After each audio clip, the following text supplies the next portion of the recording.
جماعت اسلامی ایک بہت بڑی ماس موبلائزیشن رابطہ عوام مہم کی صورت میں چلا رہی ہے۔ حق دو عوام کو تحریک اس وقت بہت بڑے پیمانے پر لوگوں میں ایک پذیرائی اس کی موجود ہے، اور جو بنیادی ایشوز ہیں لوگوں کے اس کو ہم نے ہائی لائٹ کیا ہے۔ ایک ہمارا قومی ایجنڈا ہے، اور اس کے ساتھ ساتھ فوری نوعیت کے جو مسئلے ہیں، جس میں بجلی کی قیمتیں ہیں، جس میں تنخواہ دار لوگوں کو ٹیکس میں ریلیف دلوانا، جس میں IPPs کا معاملہ، اور اسی طرح سے اب گیس کے بلوں میں اضافہ، اور یہ جو فیول ایڈجسٹمنٹ چارجز ہیں کہ جو ہر کچھ دنوں ہر مہینے کے لیے علیحدہ ایک تو قیمت ہوتی ہے اور پھر فیول ایڈجسٹمنٹ الگ ہوتی ہے، اس کے حوالے سے بھی کوئی واضح پالیسی کا بننا، ان سب چیزوں کے حوالے سے ہم ایک بڑی ماس موبلائزیشن کر رہے ہیں۔ جو دھرنا تھا اس میں حکومت نے ہم سے ایک معاہدہ کیا، اور اس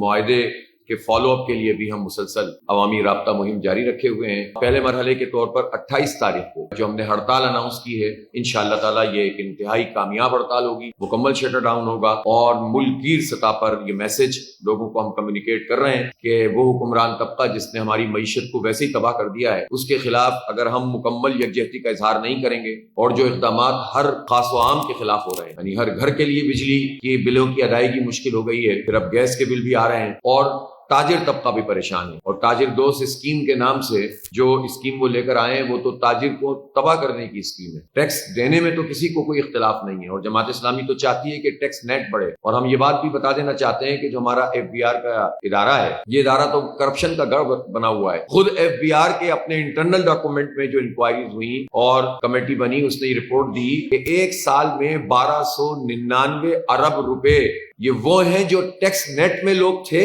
اور وہ پیسے جمع نہیں کیے، اس کی کرپشن کی ہے، اور ظاہر ہے کہ اربوں روپے کما کے قومی خزانے کو 1300 ارب روپے کا نقصان خود FBR کے عملے نے پہنچایا۔ 22 سے 25 ہزار کا یہ عملہ ہے پورے پاکستان میں، جبکہ ٹیکس جو کاٹتے ہیں تنخواہوں میں سے ڈائریکٹ ٹیکس کٹ جاتا ہے، اسی طرح بجلی کے بلوں میں ٹیکس لگا ہوا ہوتا ہے، پیٹرول کی لیوی لگی ہوئی ہوتی ہے، تو دینا ہی دینا ہوتا ہے لوگوں کو۔ تو پھر یہ FBR والے کیا کر رہے ہو؟ امپورٹ کے اوپر ایکسپورٹ کے اوپر ٹیکس کٹ رہے ہوتے ہیں، تو FBR کے لوگ کرپشن کر رہے ہوتے ہیں۔ تو حکومت اگر یہی کرپشن کم کر دے تو بجلی کے بلوں میں پورے پاکستان میں ریلیف مل سکتا ہے، صرف اس کرپشن کو روکنے کے نتیجے میں۔ اور وہ کرپشن جو ٹیکس نیٹ نہ بڑھانے کی کرپشن ہے، جس میں ہزار ارب روپے مزید آ سکتے ہیں، وہ تو ان کی نائل ہی ہے سیدھی۔ تو اس لیے ہم یہ سمجھتے ہیں کہ یہ جو اتنے اقدامات ہیں، یہ تو تاجروں کو بھی تباہ کرنے والے ہیں،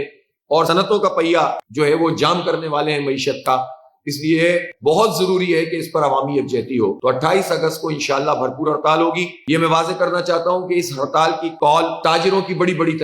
تنظیموں نے بھی دی ہے، اور اس مرتبہ تاجروں میں مکمل یکسوئی اور اتحاد پایا جاتا ہے۔ جماعت اسلامی نے بھی کال دی ہے، اور ہم اس مسئلے کو کسی کے لیے بھی سیاست بازی کا مسئلہ نہیں بنانا چاہتے۔ ہم وہ سیاست تو ضرور کرتے ہیں اور اس کو اپنی ذمہ داری سمجھتے ہیں کہ جو عوام کے حق کے لیے ہو، اور اس میں قوم کو ہم تقسیم بھی نہیں کرنا چاہتے، لیکن ہم یہ سمجھتے ہیں کہ یہ 28 اگست کی ہڑتال میں کوئی بھی اگر اپنی پسند کے لوگوں کو کھڑا کر کے اور تاجروں میں تفریق پیدا کرنے کی کوشش کرے گا، تو ظاہر ہے یہ کام حکومت کرے گی، اور حکومت جب بھی یہ کام کرتی ہے تو وہ عوام دشمن ہوتے ہیں، حکومت دوست ہوتے ہیں۔ جب حکومت پہ دباؤ پڑنے لگتا ہے تو وہ اپنے چند نمائندوں کو کہیں سے بھی لا کر کھڑا کر دیتے ہیں، اور وہ کہتے ہیں کہ اتفاق نہیں ہوا اور یہ تو سیاست ہو رہی ہے، جس کی وجہ سے میں سمجھتا ہوں پوری قوم کو یہ واضح میسج جانا چاہیے کہ کوئی اختلاف نہیں ہے، نہ تاجروں میں، نہ صنعت کاروں میں، نہ عوام میں۔ عوام کی ترجمانی الحمدللہ جماعت اسلامی کر رہی ہے، اور تاجر تنظیمیں جو بڑی بڑی ہیں وہ تاجروں اور صنعت کاروں کی نمائندگی کر رہی ہیں، اور ہم نے ایک تاریخ کے اوپر اگر اتفاق کیا ہوا ہے تو اس تاریخ کو ہڑتال ہوگی، اور انشاءاللہ رضاکارانہ طور پر لوگ ہڑتال کریں گے، اور لوگوں سے رابطہ جماعت کے کارکن کریں گے، مارکیٹوں میں جائیں گے، ہینڈ بل تقسیم کریں گے، بات کریں گے، اور معاملہ ایسا ہے کہ جس پہ انشاءاللہ مکمل یکجہتی کا مظاہرہ پورا پاکستان کرے گا۔ تو ہر صورت میں 28 تاریخ کو انشاءاللہ مکمل شٹر ڈاؤن ہڑتال ہوگی، ملک گیر ہڑتال ہوگی۔